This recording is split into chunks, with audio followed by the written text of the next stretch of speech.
Money, also known as the Gen Z Eminem, is known for many things, from his music to his cosplays to his appearances on many social media outlets. He is truly the jack of all trades when it comes to the internet stardom in which he has cultivated for himself. He has managed to not only cultivate his own fan base, but also more eyes on him from many different fandoms separate from his own, using very clever marketing tactics to achieve success across all fronts, honestly. This sounds great and innovative, which it is, but I dare to ask, how much is too much, and has he overachieved or set himself up for standards that will follow him for the rest of his career? Much of BBNO Money's success has been based in virality and extending that 15 minutes of fame that we always talk about in the context of virality as much as it can go, and he has done a great job and has had wide range success at stretching that 15 minutes. From his first song going viral, La La La, to his most recent song, Antidepressants and/or Check, he has a clear knack for creating music that will stay for the bare minimum of the 15 minutes, if not more than the 15 minutes of fame, usually allotted to content creators. He knows how to manipulate culture, at least on a smaller scale than some of the bigger artists that we know of today who are flopping far more than they ever have before. BBNO Money fans is one of the strongest fan base and fandoms on the internet. I believe this due to the extreme understanding BBNO Money has of what people want and how to appease the audience that he has, especially when he leans to separate fan bases outside of his own already built fan base. And he begins to gain more fans that are non-music fans, such as streaming and cosplaying fans. Yet that does tend to put someone in a box, and I wonder, does this box have a limit for the Gen Z Eminem, and does it enable him? Not just that, but does BBNO Money's cultural eye have its limit, and does his constant hopping from fan bases and cultural products have any negatives? Both of these questions I plan to answer in this video. BBNO Money has a career like many that has started in virality and limited to internet fame, extended by very intelligent marketing and PR. However, there comes a problem with a method of growth where BBNO Money has leaned into more niche and more alternative pop culture than leaning into the mainstream. It makes me wonder, what does this mean for his mainstream prospects, and is he being limited by these more niche but core to his brand endeavors? This isn't even to say that I entirely have the answer to the question, rather just an observation of a career I have admittedly been unwilling to watch blossom, but I have become a fan of within more recent time. Firstly, we have his TikTok style of music. TikTok music is traditionally a song that has a strong set of lyrics or an instrumental that sets it apart from the rest of the song, that is more of an opportunity to go viral, if you will. More recently, we think of things like Doechie's Verse and Anxiety, where everyone's doing the dance to, and or all of BBNO Money's discography that he currently has. These songs have hooks and specific parts to the song that are almost designed to stand out, to have their own 15 seconds of fame, leading them to often be a chorus or a bridge. Most would see this as an insult, but I mean this as the highest compliment, since BBNO Money can produce music that has had its own moment in virality to a wide amount of success many times over and over again. He has a genuine talent for making music that will catch people's attention. The fact of the matter is, the music industry and music as a whole is moving towards, and has already moved towards, a TikTok commodification of music, with many artists, both mainstream and not mentioning how dependent labels and companies are for artists, produce a more TikTok hit and not a chart hit anymore. And more importantly, in the argument of BBNO Money and his cultural critique, it is not easy to produce a TikTok hit regardless of all of the criticism they often get, which in a lot of ways is valid. And the conversation around making music more centered around getting the most people to listen to it and appeasing as many people as possible is where music will inevitably go to die. But that's not BBNO Money's fault. Regardless of my own personal feelings on the shift of the music industry and the over-commodification of all music, it is still impressive to see how many TikTok hits BBNO Money has had. Many artists stay true to the saying of 15 minutes of fame, and although they maintain a career after their music goes viral, they can't often replicate nor maintain the virality they once had. Granted, I'm sure there are fluctuations in these hits, with some becoming more viral than others, and none probably reaching the peak of La La La did, but it still is impressive feat nonetheless that BBNO Money has managed to constantly readapt and redo this 15 minutes of fame over and over again. So that gives BBNO Money quite a large point for being more mainstream adjacent and more towards the traditional, at least modern standard to come up. So why doesn't he seem to have that mainstream pop yet, if you will? Well, this could be due to the genre in which he's in, rap, which notoriously is an incredibly difficult genre to become successful in mainstream. But I also believe there's an element of what he has chosen to do with his fame and his collaborations, which has been simultaneously a benefit and a detriment. See, the primary collaborations of BBNO Money are non-mainstream adjacent creatives. This goes from YouTubers to TikTokers to Twitch streamers, so on and so forth. He associates himself with a wide variety of non-traditional famous people who achieved fame in a similar way to him, naturally and organically.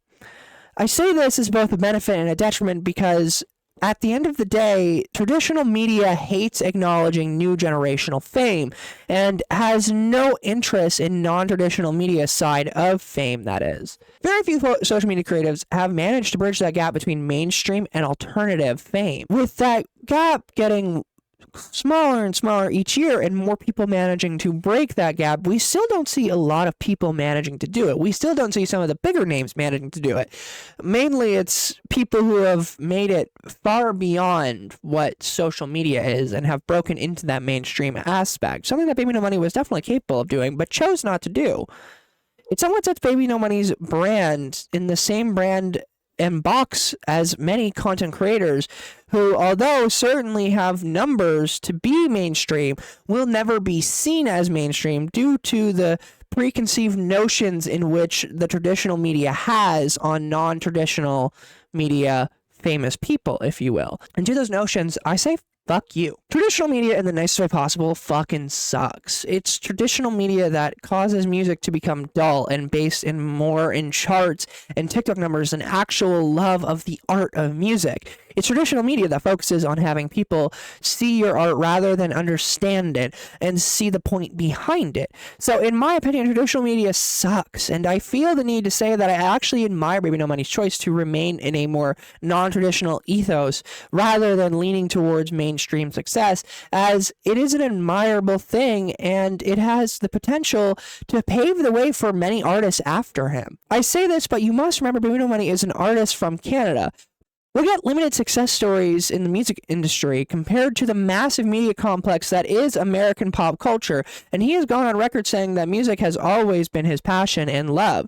BBNO Money has, I'm sure, received more mainstream adjacent offers and has chosen to remain in this more niche that will likely never get him mainstream adoration or acceptance in a very long time at the bare minimum, but I would say that it is rather admirable aspect of BBNO Money. He chooses to remain in this niche that is most likely, he knows, will never become some mainstream pop-off like so many artists, but he creates a unique subculture in his fan base that I think could appreciate his work and his art much more than just a traditional come-up story would.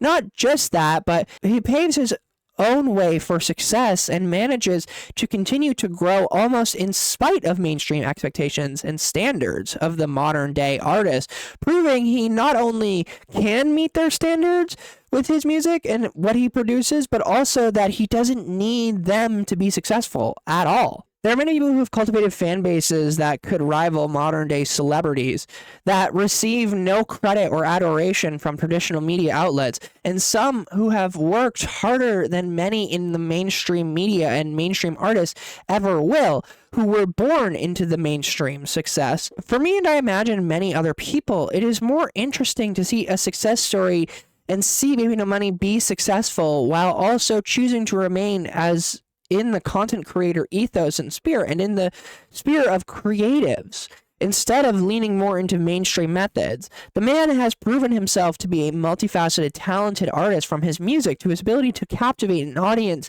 in any manner of being, and even being able to genre hop from fan base to fan base with his cosplays. BBNO Money knows what he is doing, and he's doing it well. Constant internet virality is great, and it can lead to much in a career, but is also with things that become popularized on the internet, there is a limit.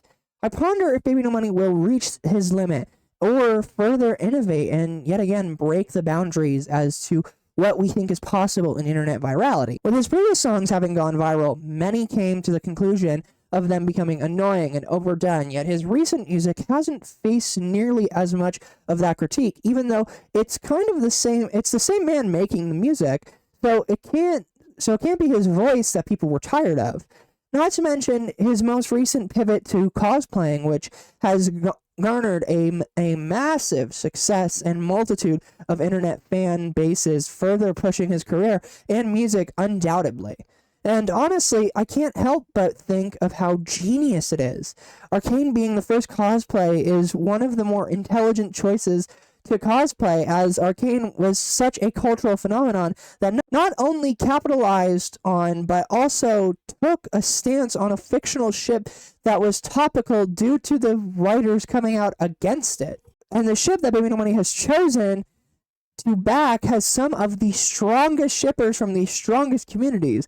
This ship had a Voltron shippers in it, and if you know Voltron, you know those bitches are ride or dies. To then lean into the viral remix of Baby No Money song featuring a fan edit of what the song would sound like if Hatsune Miku would be on it, to him then cosplaying as Hatsune Miku, yet again positioning himself in a massive good grace of a massive strong fandom, and also doing something Baby No Money has always been good at, being fan-supported project. You make a Baby No Money video and he will more than likely, if not always, see it, and that's the beautiful thing. It gives fans the knowledge that he does appreciate the hard work and effort that goes into edits, animations, and he continues to share and repost many fan-created centered projects around his music, and will even incorporate his fandom into his art itself. But with that comes the issue of overconsumption, which is one of the few things I worry about with Baby No Money. With the amount of success Baby No Money has had, and him spreading that of his own fans, I definitely worry that he may get exiled by the internet for doing too much, because that is something that the internet tends to do.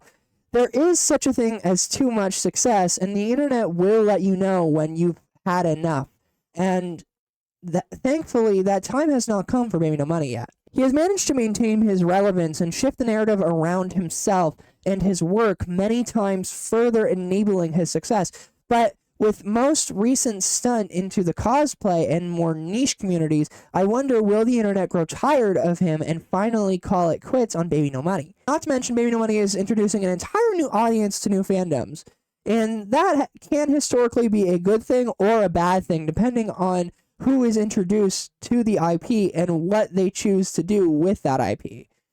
See, I am not a firm believer of gatekeeping. However, I do think that there are sometimes good reasons to gatekeep. Look at My Little Pony, a show intended for small girls that has been co-opted by adult men. To be clear, I'm not making fun of you for watching My Little Pony if you are an adult. I'm making fun of you if you are a 4chan user and post about it on 4chan and are a fucking adult.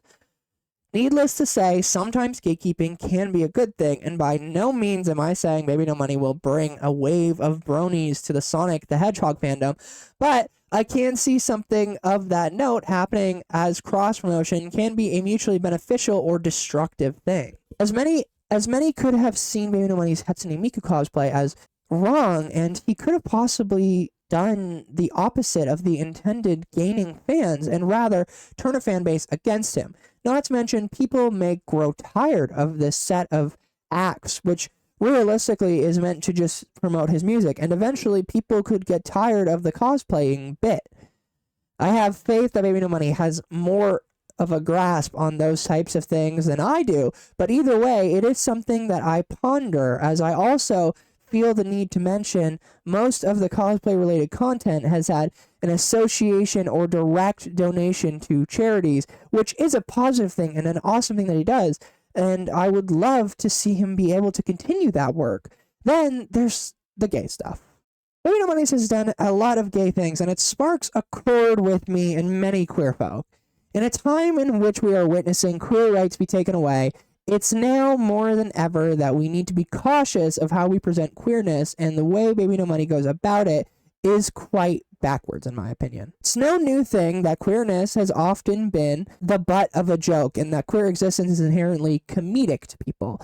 And the way in which Baby No Money presents himself with other men, creatives, does lean more into this being a joke is to be queer. To be fair, Baby No Money has said on a podcast that he is open to not being straight, and also has never been attracted to a man directly, but is not against it. So I'm working with the assumption that he is heterosexual. With that being said, Baby No Money has done many promos in which he is kissing a man or acting romantically. And firstly, I want to say, yes, it is great to be making gay things normal. End of statement. That can be a good thing. That is a good thing, and it's a good thing to normalize queerness, but there is a fine line between normalization and making queer people the end of a joke. For example, if kissing a man is used as publicity and not because you are instinctively trying to take part in same-sex relationships, the promo is from the shock of the man kissing and not from the normalization of queerness, if that makes sense. When you kiss a man with the intention for people to react to it, that is bad queer representation. You are doing it to get looks, to get eyes, to shock and dismay your viewers. You are doing it for the wrong reason. And sometimes that's not the intention, but that is the outcome, which is still bad. Just because you have good intentions does not mean the action itself will be good. If Baby No Money was openly queer man kissing another man, this wouldn't be as harmful due to it being a more centered in expression and publicity. Baby No Money is presenting as heterosexual. It is the shot that takes the center stage of these potentially intended to be the normalization of queerness. They end up sending the wrong message and end up being a shock value thing rather than a normalizing queerness thing. I believe Baby No Money still has no ill intent in any of these collaborations and these actions, especially with his more recent actions, which all happened after writing the script. I truly do think that Baby No Money is an ally to the queer community, and I think he has all of the right intended purposes with it, but there is a fine line in which you have to walk. It's not funny to make queerness the butt end of your joke, especially while queer people are actively being silenced and slowly but surely being harmed by legislation. I say this because I do believe Baby No Money has good intention, and if informed, would change his behavior. He is a shining star of positive masculinity instead of toxic masculinity, and I believe he is good at heart due to many previous reasons stated. Basically, I do think that Baby No Money has good intentions here, and I think that he will listen if this is heard. And he just has to be careful on that line, basically, of where queerness is the butt end of the joke and where queerness isn't the butt end of the joke. Wow, I had a lot more to say about Baby No Money than I thought. And Jesus Christ, that name is a pain to write over and over again and say over and over again. But I said it right the entire video. Alex, I think your name is. To be clear on where I stand, I love Baby No Money and his career, and I hope to see him reach that spot of mainstream success in spite of traditional media and the traditional media path. As a fellow Canadian, I have an odd sense of pride in seeing his success, and it's good to see a half-decent human being be successful. Who knows, maybe it'll all come out later down the line that Baby No Money is a scumbag, and I'll have to come back and make a whole new video about how I was wrong about Baby No Money. But for now, I'm okay with saying that I am happy to see Baby No Money be successful and giving him the benefit of the doubt. So, needless to say, I hope that his career continues to grow and blossom. And Baby No Money, keep it up. You're doing great. I have been Enigma Bizarre, and goodbye.